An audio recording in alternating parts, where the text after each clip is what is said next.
Good afternoon, and thank you for joining our webinar, Leading Safer Schools, the Trends Every Superintendent Needs to Know.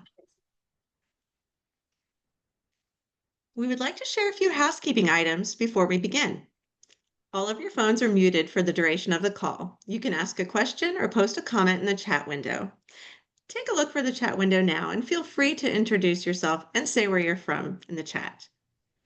The webinar will be recorded and sent to all registrants, plus it will be posted on the AASA website. AASA is pleased to bring you this webinar with CENTEGIX.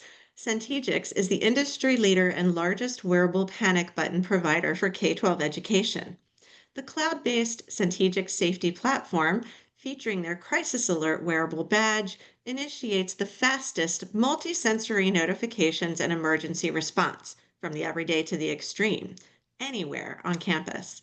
Leaders in over 15,000 locations and nearly 700,000 badge wearers nationwide trust CENTEGIX's innovative safety solutions to empower and protect people every day.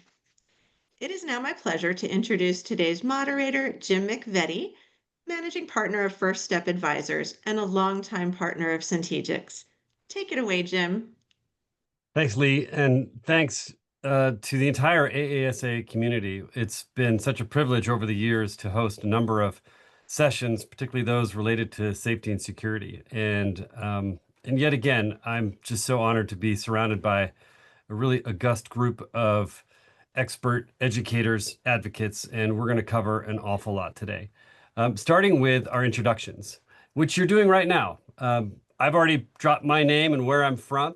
Jim from Scranton, Pennsylvania. Always be proud of being from the Keystone State. And I just want to acknowledge you logging in here. It's good practice so that when you have questions, and I hope you do, or when you have insights that you'll be free to share, you can drop them right in here. So I see, for example, Justin from Orange County Schools. I see Brian from, oh my gosh, you're going so fast, from Omaha, Nebraska. I see Kevin from Michigan, Regina from Southern Oregon, Travis from don't know how to pronounce that, so I'm not going to try. But I see folks from coast to coast and all the way down the middle, including Jason from Illinois and Thule from the University of Florida. So thank you so much for being here. And please keep introducing yourself as we roll in. Today's agenda, we're doing the introduction stuff. That's the easy stuff. Then we're going to get into some work stuff. We're going to talk about key trends in today's safety and security climate across K-12 spectrum.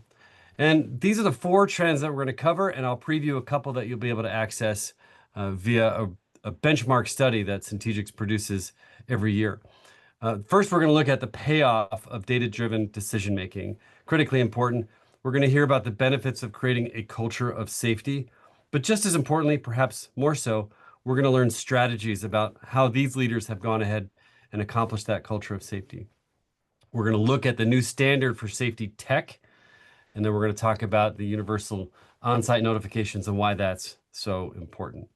At the end, we will have a few minutes, hopefully, for Q&A, but in truth, we have the next 55 minutes for Q&A. Please, as you continue to introduce yourself, like Mike did from Georgia, Thomas from Phoenix, Melissa from Tuskegee, and Chuck from New Hope, PA. All of you and more are welcome to add your questions, your comments, share your own personal stories. We're really delighted to have you here. And as I said before, I'm delighted to be joined by an incredible group. You're going to get to know them quite a bit, including Lori from Make Our Schools Safe, Jeff from Brecksville Broadview Heights in Ohio. We have Mike from United ISD in Texas, and me, I'm your moderator, the least important person in the room, even though I'm occupying a little bit of airtime. Lori, Mike, Jeff, thanks so much for being here. Thank you. Thank you. Thank you. Let's get to know you a little bit, starting with you, Lori. So I'd love for you to tell us who you are and where you're from. Hi, everybody. My name is Lori Alhadaf, and I am a school board member at Broward County Public Schools. I've been on the school board for the last 7 years since the tragedy at Marjory Stoneman Douglas High School, where my daughter Alyssa was murdered that day. And I turned my pain and grief into action and decided to run for the school board. And Broward County Public Schools is the sixth largest school district in the country. And we're really excited to start school this year. And all 30,000 employees got their CENTEGIX wearable panic button.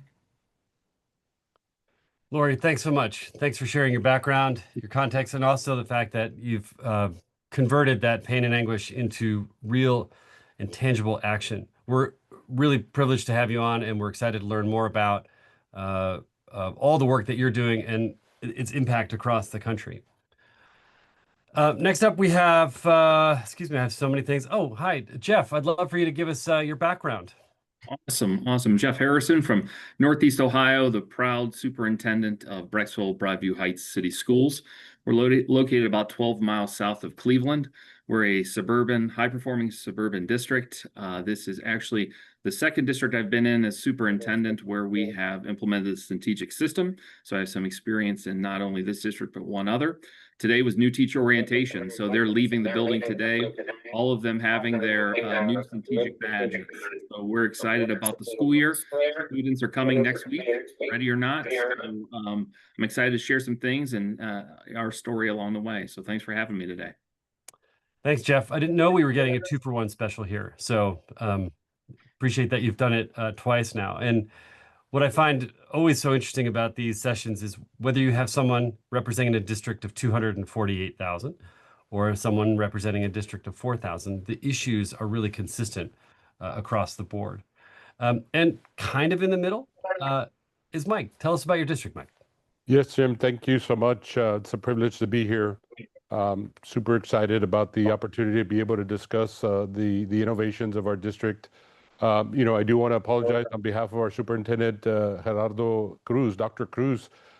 Today is the first day of school for us, so obviously he had to be out there. The media was asking for him to do several interviews. So I do oversee this area in our school district. We're about the 25th, 26th largest district in our state. I don't know if you're familiar with Texas, but we have about 1,100 school districts. So it's a pretty large area that we cover. The 9 high schools is a little misleading. We actually have 9 facilities that are part of our high schools. We actually have 4 high schools with 4 ninth grade campuses, and of course we have an alternative school as well. One of the interesting facts about our school system, we have a theme going into this year is a league of our own. We have had 5 consecutive A-rated ratings of our state ratings, and we're anticipating a 6th one coming in. So a school district our size, with the demographics that we serve here on the border community with the high socioeconomic and high ESL population, we're the only district of our size of that demographics to have that type of rating over those several years. And of course, we were voted best place to work. We are the largest employer in our community, like most school districts are. And so we were just recently voted in as the best place to work in our community. Mike, thanks so much, and congrats on all your success. And this is the first of a number of QR codes that our attendees will be able to hold their camera right up to the computer and access information, in this case about the work that you've done with CENTEGIX. And we'll have future QR codes in this presentation so that you can access interesting information and a report. I will say, as we bring up that next one, Mike, having lived in your part of the world, I would also say it's not only is your district one of the best places to learn, it's one of the best areas to eat. I know this because I lived there for 6 months on a volunteer basis and gained 15 pounds. It was magical. I'll never forget it. Absolutely. We have a really good, the culinary arts that we have here is very, very good in our community. Yep. Second to none. So thank you each for giving us your background, and we're going to dig into some work.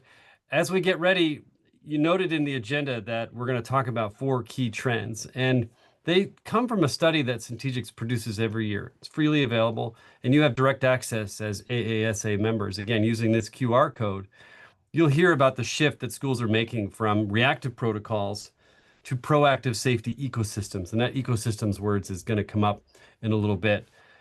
You're going to hear how schools are bringing together training and tech in order to reduce response times. Lori, we're going to call on you to really talk about why that matters and how that's played out in recent months and years. And then, of course, we're looking at emerging legislative mandates through the work that Lori's done. We're seeing Alyssa's law, for example, start to really take hold in the most important way in states across the country. So this is your first chance. You will have others chances, and you will have access to this presentation, so you'll be able to access that report. All right, let's dig into some trends then. The first trend that we wanted to surface here for the conversation was the prioritization and payoff of data-informed decision-making. And you know what's funny is, having done this for a while, I can't say that data is the first thing that comes to mind when I talk about safety and security. But when I talk to superintendents and school board members, they want the data. It really shows up. So take, for example, a superintendent that we had on an AASA session a couple of months ago, Dr. Michael Triplett, Tripp as he's known. He invited me to call him that. So he talked about data, and he had specific percentage points about its impact. And I just find that to be fascinating. So Jeff, as a two-time adopter of CENTEGIX, but really as an advocate for safety and security, independent of whatever system you're using, talk about some of the data that comes to mind when you think about this work. Yeah, I mean, in our profession and education, it's all about data. I mean, everything we do, from staffing to safety and everything in between, we're going to look at the data just to verify and to prove and to show the change in the growth. And it's no different here with our safety protocols. You know, we train and we prepare, and we want to make sure that our campuses are a safe place to work, learn, and enjoy, as we say. And, you know, that data that we're able to glean from some of these processes and protocols only further supports the efforts that we're doing and making sure that we're staying up to speed, making sure we're making adjustments and being nimble as a district. We don't want to just rest on our laurels and always take things for granted and think, oh, we've done this before, we've trained this before, we've done these drills. We want to continue to monitor that data. And I think these wearables that we have here in Brecksville Broadview Heights has helped us with that. Sometimes we immediately go to the worst case scenario and think how this may help us with school safety, but it's the day in and day out things that happen on campus, that happen on every single campus across the country, from, you know, medical emergencies to conflict between students to just teachers needing assistance in the classroom. Every one of those clicks on the wearable is tracked, and we know and we report on, and it's just data that we can continue to share with our community, so that when we're making the investment that we're making in this type of protocol, it's just showing the importance of it. So having some of the tools that we have available to us only further strengthens the reason why we need to have this in our school system, and it's been very successful here in Brecksville Broadview Heights. And Mike, with that as a backdrop, I know you agree with everything Jeff just said. I saw you nodding.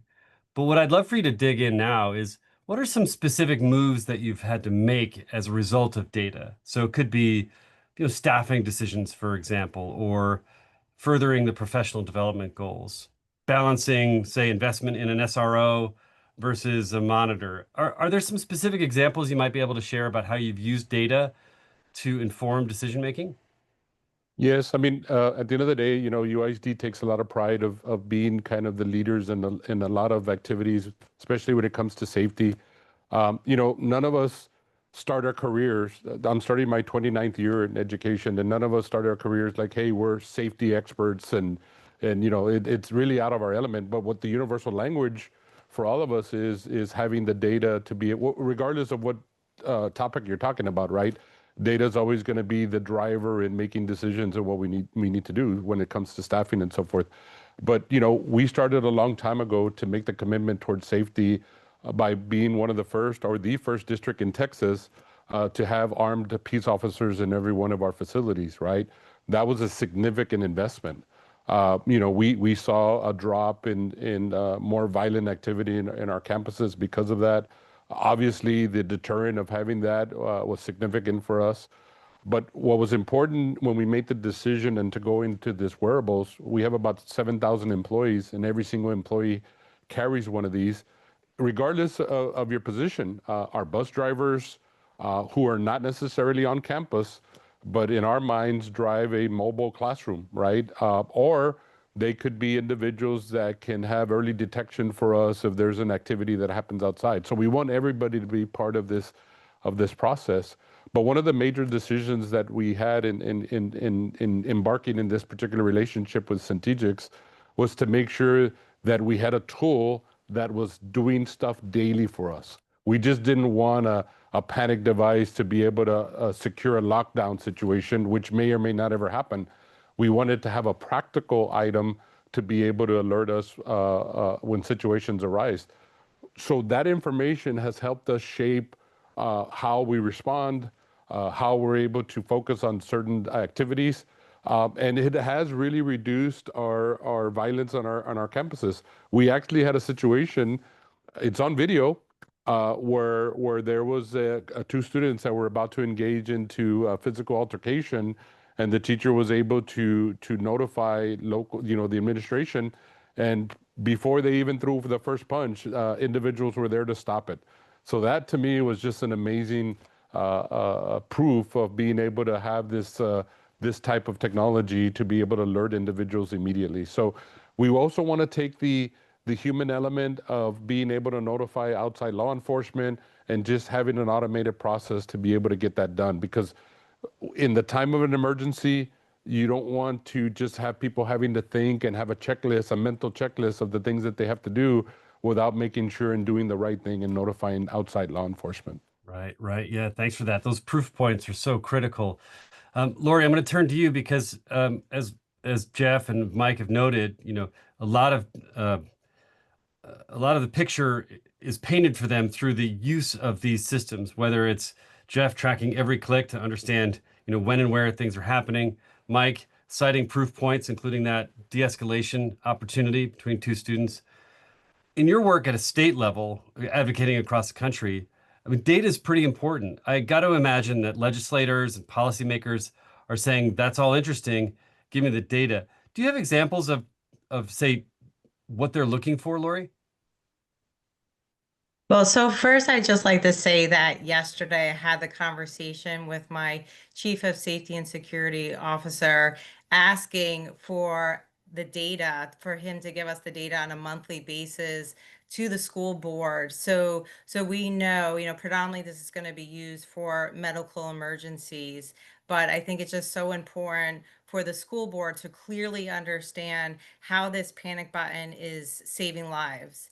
And at the state level, when I go around and trying to pass Alyssa's law, the data does absolutely help to show legislators how this is preventing loss of life and how it's used in medical emergencies. And for them to see this helps them to justify the financial aspect of it. I think all the legislators, they agree this is a great idea. And they want to implement this as a layer of school safety protection in their schools. But then there's the financial piece of it that they need to be able to justify that cost, and the data helps to drive that justification, knowing that it's helping to save lives. Yeah, I appreciate that. And the perspective of a board member is a very welcome one, because you help remind us what the expectation might be in terms of how you advocate for a solution set or an enterprise level shift in how these things are managed. So it's important and thank you for sharing that the data is used as a board member and as a state level advocacy work. Jim, can I just insert a Please, comment there? absolutely. She brought up a fantastic point about, we can provide all the information and Texas was the fourth state to implement Alyssa's law. So we're very grateful for that. We're grateful for Lori to advocate something that, quite frankly, out of that tragedy, this law came about that we probably wouldn't have thought about, if we just go day to day, right? So the fact that we actually have implemented, but what's critical here is that, the state may enact the law, but the funding has to be critical component of that, right? Because a lot of the mandates that we get, a lot of times just on daily laws that get passed, is that they're unfunded, right? And so that has to be a critical component. Now the state has done a good job as far as Texas. over the last couple of sessions to be able to provide us funding, some of it on a grant, a competitive grant or allocation, but they've done a better job of being able to fund that. So we can have these laws on the books, but they have to come with the prerequisite funding that allows us to do that. Yeah, I'll add, if you don't please mind, go ahead. Jim, in a state where it's pending and it's not required by legislation, as a superintendent, when you're looking at your budget year in, year out, there are a heck of a lot of things that we spend money on of this amount or greater that do a lot less good for our students and our staff. So all joking aside, look at what we spend on paper towels, for example, in a district the size of ours. Well, it isn't much more to implement a system like this that does a whole lot more good. And we just have to make it a priority, and our community made it a priority. And by showing them the research and showing them the information that was provided, it was a pretty easy sell for us. And again, when we look at the grand scheme of thing with our budget, it's a pretty small portion that goes a long way. Yeah, it's a very powerful statement. And you're getting the work done. So you're building the argument, and now you're getting it done. I want to shift gears a little bit and talk about one of the other trends that has emerged in this study, and we're seeing it across schools, in districts around the country, and that's the benefit that comes not from simply having a system, but from creating a culture of safety around it. And you all have been able to accomplish this.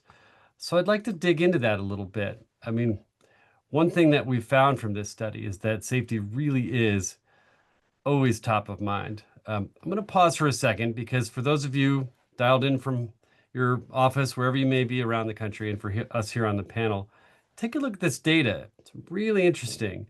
I mean, it talks about how 34% of respondents think about their safety every day. 80% of folks walking the halls of your schools right now regularly think about their physical safety at work.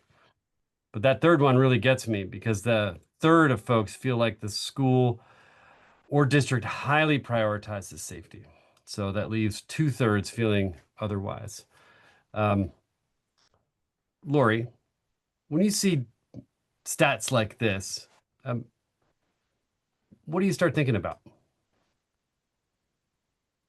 I just think how important it is for teachers and students to just feel safe when they go to school. I know I've talked to so many teachers this week, they got their panic button and it just gave them that extra sense of security, know that if they needed help, that it's 3 clicks away. And one of my really good friends, she's a substitute teacher, she got her panic button, actually had to use it yesterday because one of her students was throwing a desk, and 123 help was there in within seconds and was able to help to diffuse the situation.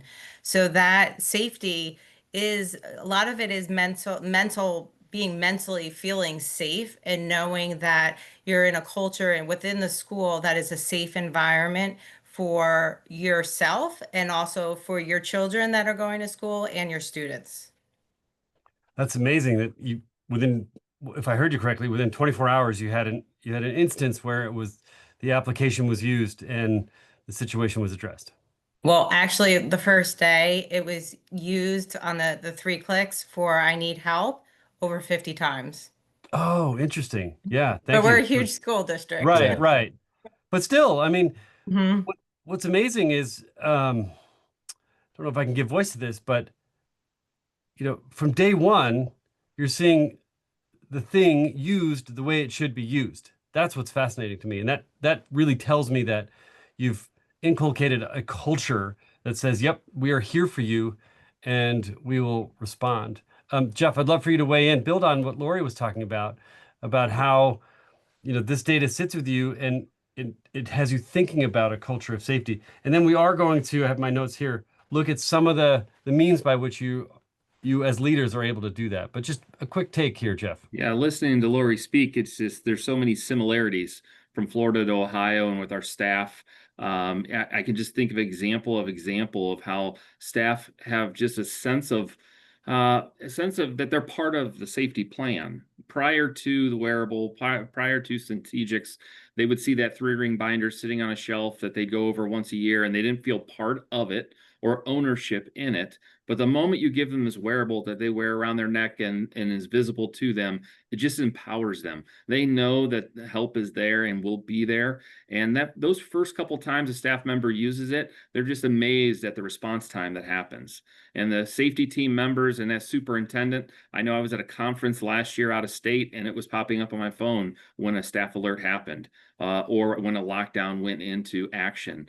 And, it's just every member of the team feels part of it. And I know we mentioned bus drivers earlier, and it doesn't necessarily work when they're out on their routes, but when they're sitting on campus at dismissal or arrival, they see a lot. And there are eyes outside of the buildings. And when we distributed these badges, we had all intentions to give them to the bus drivers, but they were the third wave to get them. And before we could get to them, they were asking us, where is ours? We want ours. We want to be part of the effort. So it's been an awesome experience to see staff members who feel as though maybe they didn't have a part in safety, now do have a part to play, and they're helping keep all of our students and staff safe.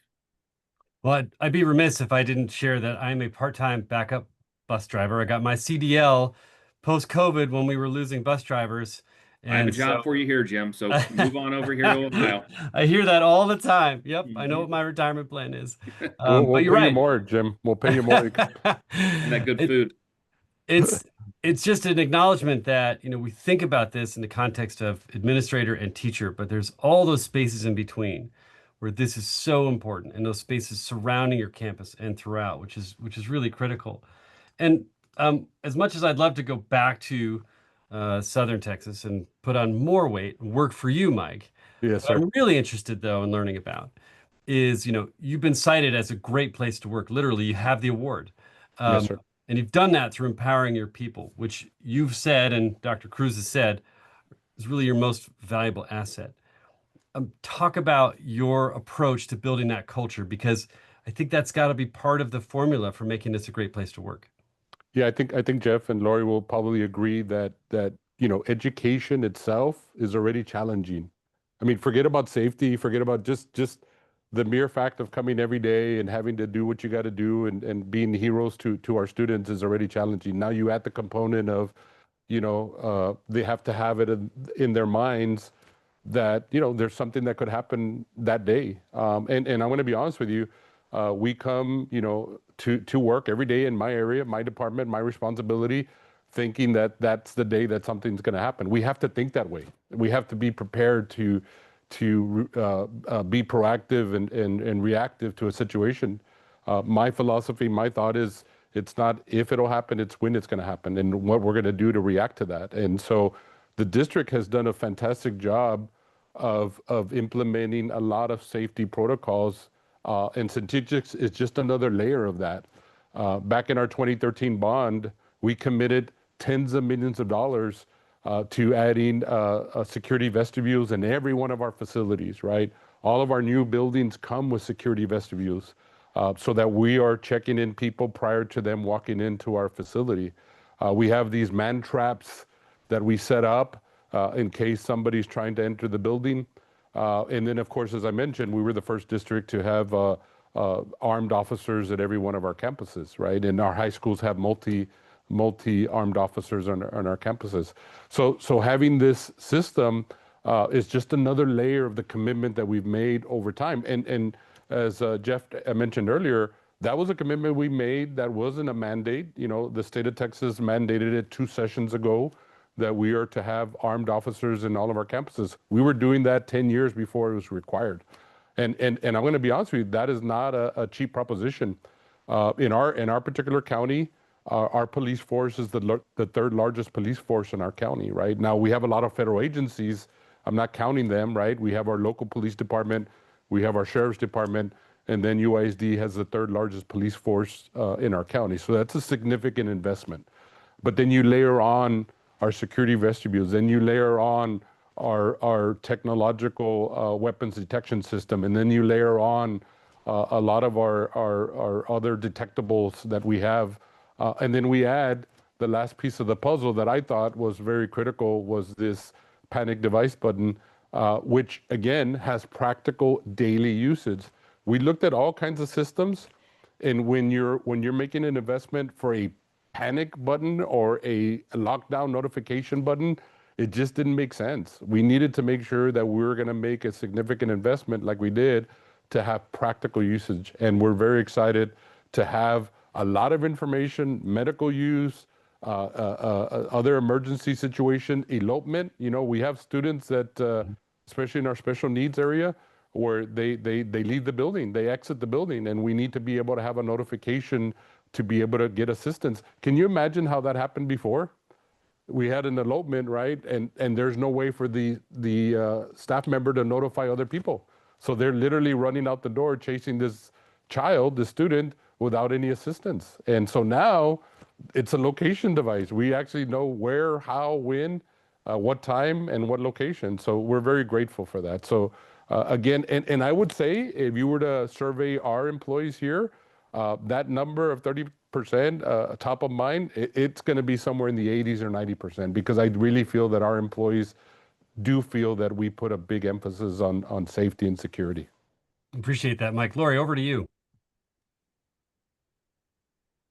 One thing I want to really point out on this slide is the training aspect, because you can have all these different safety measures in place, but you have humans that have to be trained on how to use this technology. So training, it's so vitally important, because in this emergency situation, your body goes into fight or flight, and then you go back to your training. So please make sure people are trained, and at the end of the day, we want to make sure that we keep our schools as safe as possible.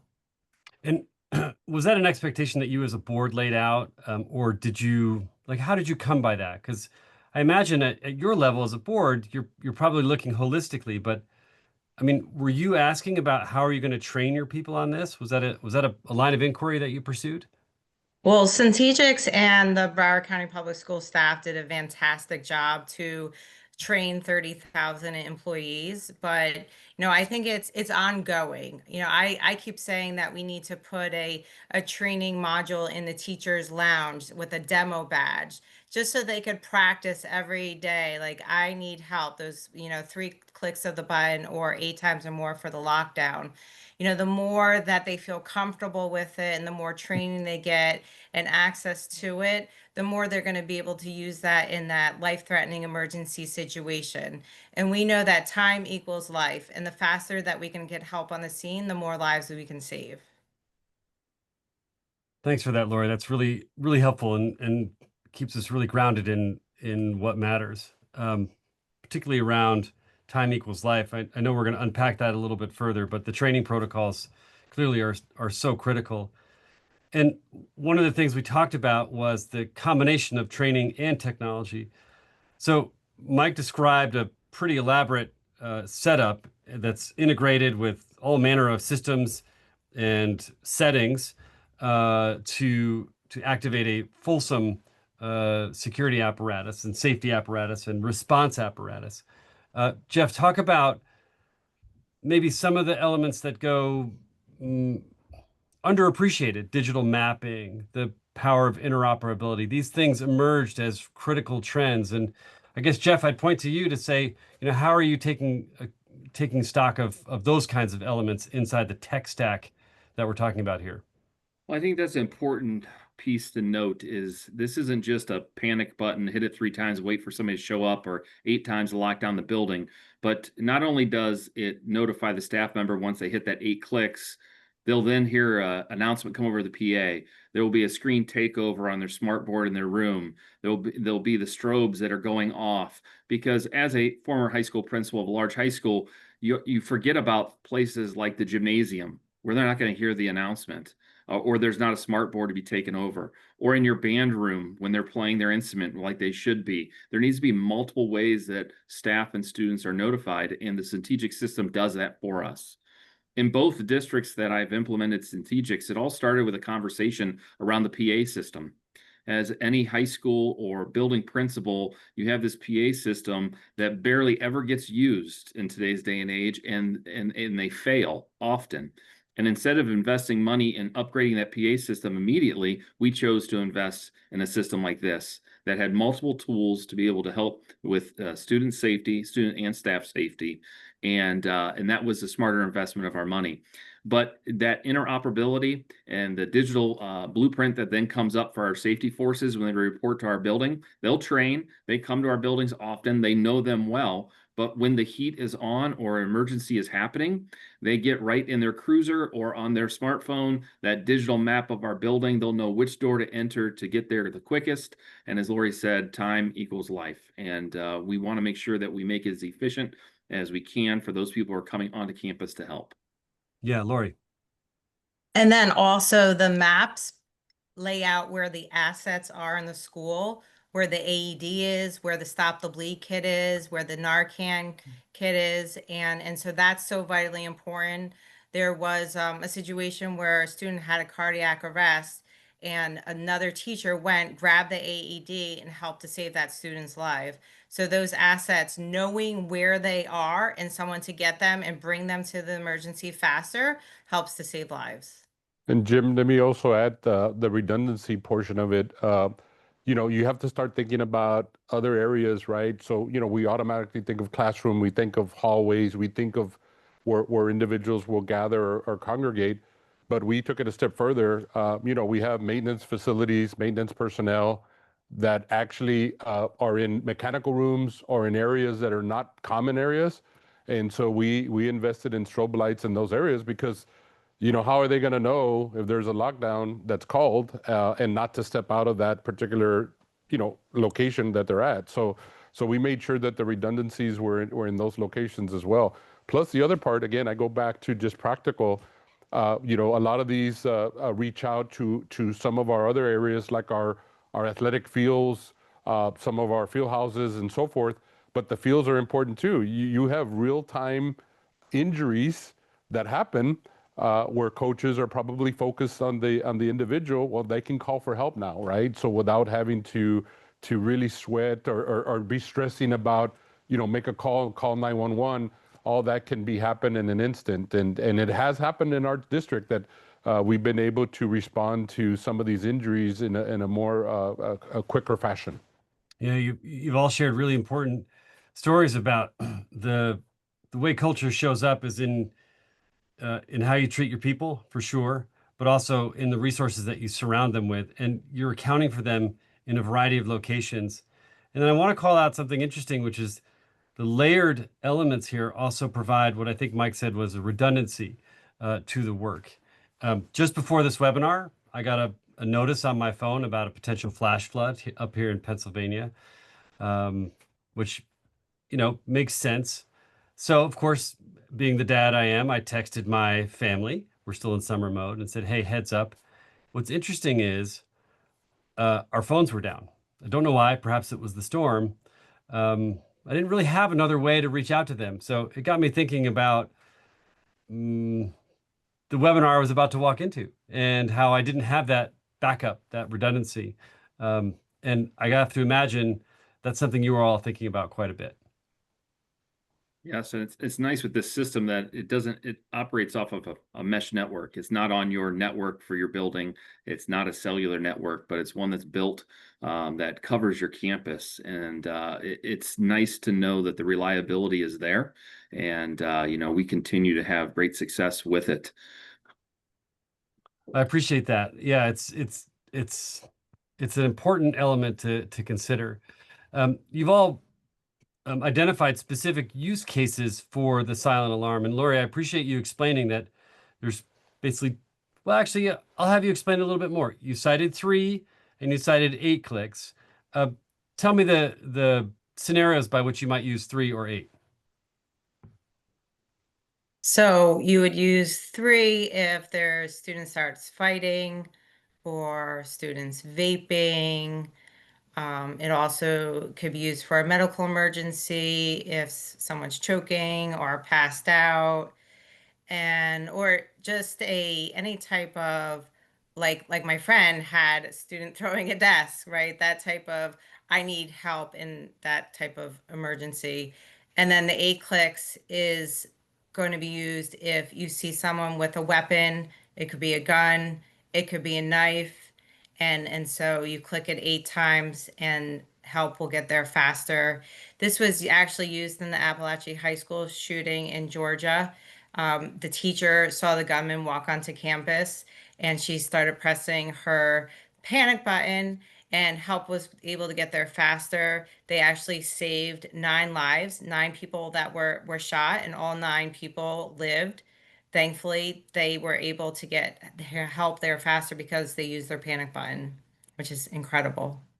Yeah, that and you were cited around the time of that incident about what happened there. So thanks for explaining that. I jumped over to that because we were covering that a little bit in this session. And what was interesting for us, Jim, is Yeah, that please. we had just rolled it out that summer. This happened, I believe, right at the start of the school year, a year ago, I believe, if I remember correctly, my memory serves me correctly. And you know, that just gave a lot of legitimacy to our rollout. Like all of our staff, when they heard the news of how this transpired and how this worked so well in that part of the country, it just brought everything that we were preaching and talking and training to light to everybody. And so they were just like, I'm so glad we did this. You know, you guys have been thinking about us the whole time. And you know, we were able to point at, like, you know, it probably saved a lot of lives out there. You know, everybody was able to get the medical attention they needed, but how many other people that it saved by getting the notification done faster? Yeah, well said, Lori. So on February 14th, 2018, I texted Alyssa during the shooting, and I told Alyssa to run and hide, that help was on the way. Unfortunately, that help didn't get there fast enough. And Alyssa was murdered in her classroom in room 1216. But it is, so vitally important that we're able to press this panic button and get help there faster. And unfortunately, it didn't save Alyssa's life, but I know Alyssa is saving lives through Alyssa's Law. 100%. Tell us more about the work that you're doing, and thank you for introducing that, because I think it's timely and relevant to talk about the work of Alyssa's Law.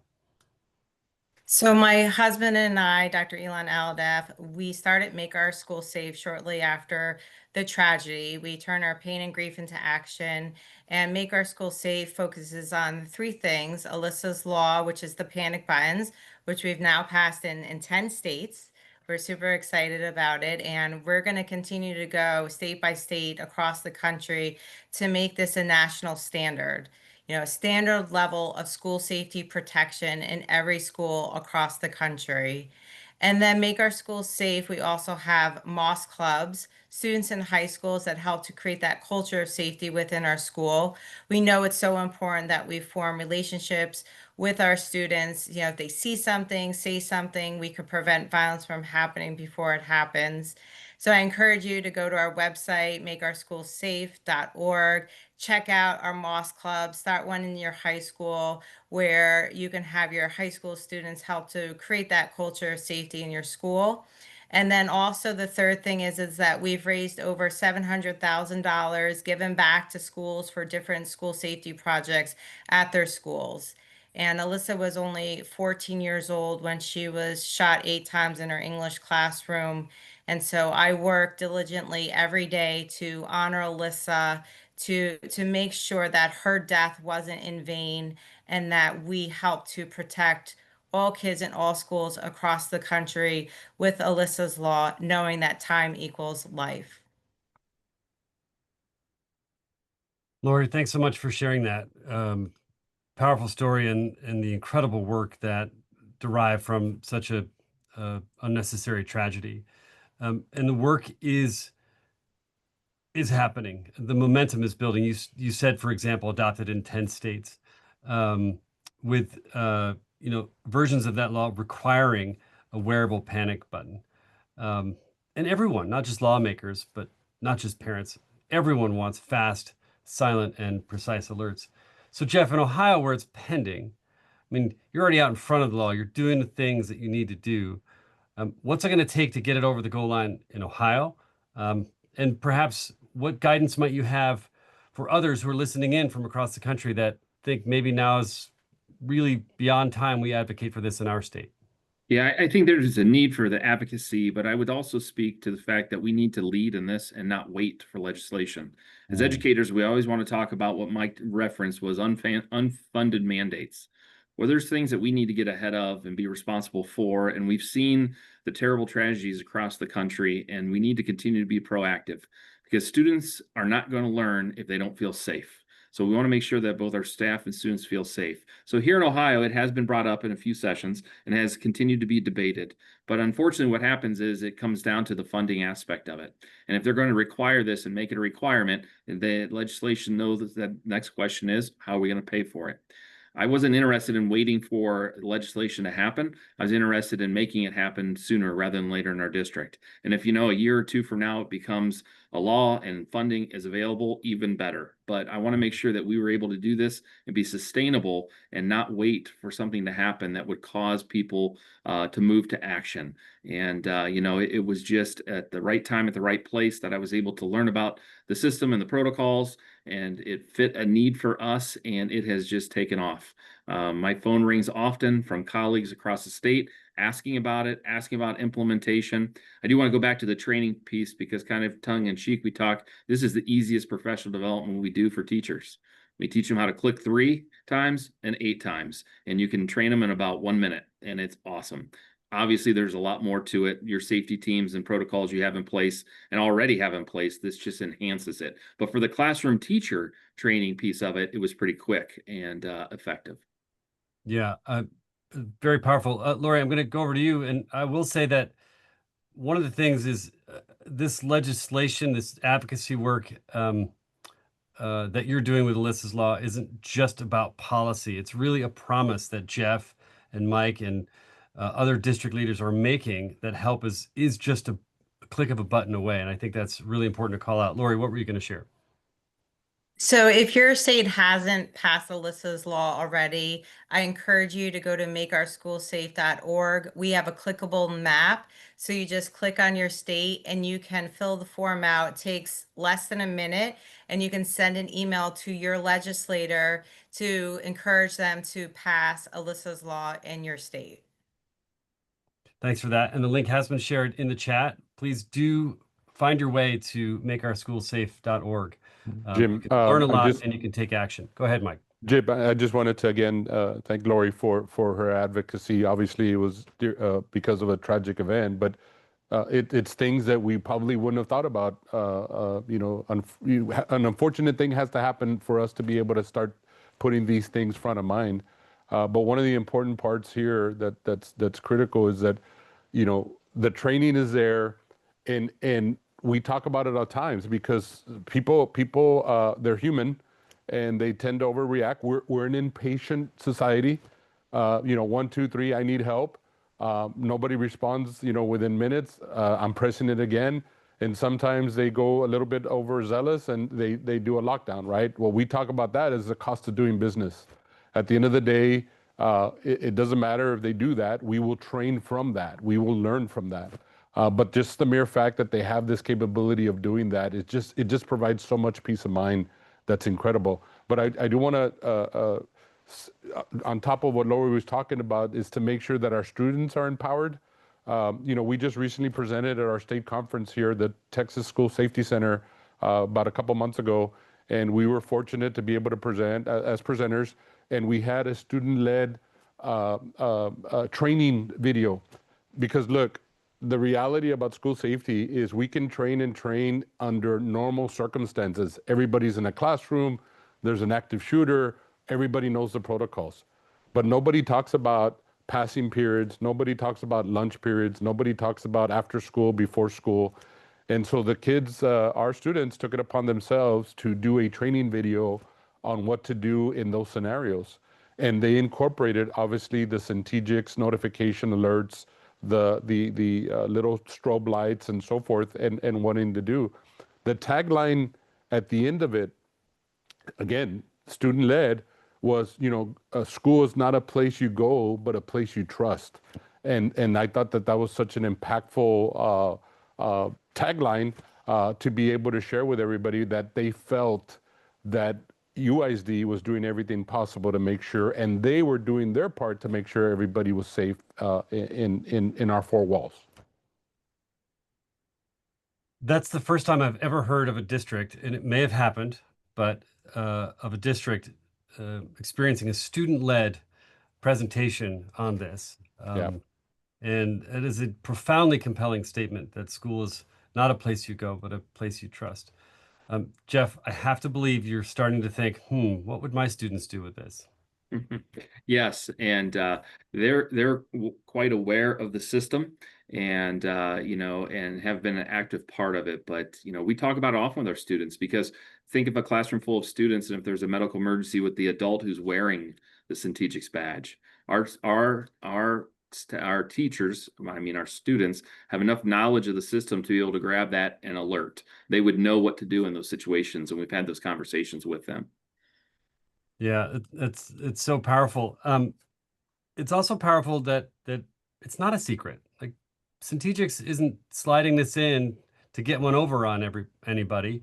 It's really out front so that people are aware, because you need awareness, as Lori mentioned, to be ready in the moment and to default to your training. When other stresses are happening, you need everything to be really simple. And one of the takeaways from this study was just the importance of universal emergency alerts. And I think, Mike, you mentioned strobes as being a compelling factor here. So when you pair these things together as part of a layered approach, strobes become really important. Mike, I'd love for you to expand on that for just a minute. Yeah, I mean, it's just like anything else. It's a symbol. It's something that it's a universal symbol, right? So if they know that this comes on, something's up, right? And as Jeff alluded to, that not everybody has access to a flat panel or a computer screen or some other device that's going to identify lockdown. You have to have redundancies, right? And so the strobes do that. Obviously, it takes over, in our case, I'm sure in everybody's case, it takes over the PA system, lockdown. And then again, we go back to the human element, right? You can have all the training in the world, but if you feel that you're having an active shooter situation, a lot of that, gets lost with panic, anxiety. And so having an automatic alerting system, which our PD, we have a dispatch center that's central location at our school district. They get notified, and then of course the law enforcement, if it needs to go that extra layer, gets notified without any human interaction. I don't have to have an administrator have to go press a button to notify everybody else. It's automatic, and when that happens, it just provides an extra layer of peace of mind for individuals to make sure that we're acting and reacting appropriately in those situations. A little bit more context to the strobes is they strobe 7 different colors. And you might be thinking, well, how does it know what color or whatnot? That's the safety team on their phones have the ability to strobe and not be a lockdown situation and or a medical emergency. On our badges, we have a sticker on the back that has all the colors, and it alerts to, an all clear, a weather situation, or just a safe and secure. There's times where you may have a situation in a hallway where you don't want the classes to release. So we may strobe them a certain color that our staff and students are trained to know what to do when they see those colors. So it's just a system that is for worst case scenario, active shooter, for our day in and day out situations that happen in a classroom where staff needs assistance, and then also some of these other items. So it's great to have a system that can be multifaceted like this. And one thing I want to add, Jim, is what we do here at United is we have monthly meetings with all of our law enforcement agencies outside of our school system, because they need to know about this stuff too, right? They need to be aware of how we function internally. We share our mapping. Obviously, they have access to it, but we don't want them to see it for the first time when we have an active shooter event. We want them to know intimately what it looks like. And we normally ask our local law enforcement, our Laredo PD, to bring in the officers that patrol that area for those particular schools. So we literally get down to the nth degree of the individuals that are going to be responding to a situation, and we make sure that they're intimately familiar with all our mapping, all the entry points, all the access points, anything that they could call in that we could provide them access to immediately. And obviously, they need to know how our strobing system works, what are the protocols. I will share with you part of our presentation that we did in that conference. We actually had a situation that you could not prep or prepare for. It was a real life active shooter event that didn't have an active shooter. It was just a report of a person that had a weapon in their vehicle. We knew pretty quickly in that particular situation that the individual wasn't inside the campus. He had made it onto campus in the parking lot, but didn't enter the building. But it felt real, right? And one of the things that we learned from that, and this is prior to CENTEGIX, by the way, one of the things that we learned from that is the law enforcement community, which responded in spades. I mean, we had 300 or 400 individuals responding. I'm talking federal agencies, our Texas Department of Public Safety, Border Patrol. We had everybody. It was too many people.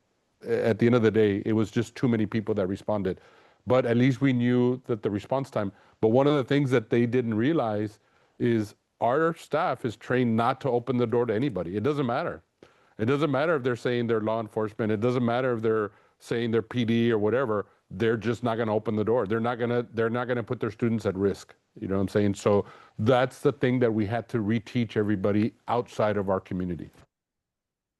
And the work is ongoing, reteaching, retraining, revisiting protocols and settings. But the through lines in this work, Lori, remain pretty consistent, and at least in the world that CENTEGIX operates. They've got some core tenets around this work: simplicity, clarity, and immediacy. And I think about the work that you're doing with Make Our Schools Safe and advocating for time equals life.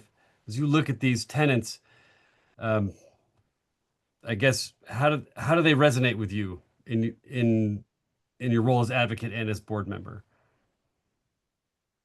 So I just honestly think back to Valentine's Day, where I wish these things were put in place. There were so many failures that happened on February 14th, 2018. My daughter Alyssa should still be here alive. So, I, as a school board member, as the CEO of Make Our School Safe, I continue to fight to create these standards, to create these layers of safety protection, because I don't want any other mother to have the pain that I have for losing my daughter. And I want to make sure that these layers of safety are put in place, because it is so vitally important that we protect our kids, that when they go to school, they come back to us. It's so incredibly important that when our kids go to school, they come back to us. And Lori, you've really, as is no surprise, hit the nail on the head for us about why all this work matters so much. And so as we start to wrap up this session, we've covered some pretty important trends, and the spirit of this work that Lori embodies and her daughter embodies has to be put into practice through what we've talked about today: using data to inform your decision, your strategy, your resource allocation, working as district leaders to create that culture of safety. And that culture shows up strongest when your people feel empowered, informed, and ready, whatever the scenario might be, whether it's something in the everyday or the extreme. But then also, it's for sure making sure it's a unified approach. We talked about the layers, and you've illuminated those for us, no pun intended, including with the strobes, how important that unified nature of a layered approach to safety is so critical. So with that, one more invitation to offer up actually access to all 6 trends in this study. So if you haven't already, you can go ahead and click that QR code and you'll have access to this instant download, no email required. It's our way of saying thanks for being a part of the AASA community and for doing the work that you do every day. So with that said, thank you. Jeff, thanks so much for sharing your perspective as a 2-time adopter of CENTEGIX and a strong advocate. Mike, Thanks so much for your work in leading up student services and for creating a great place to work. Well done.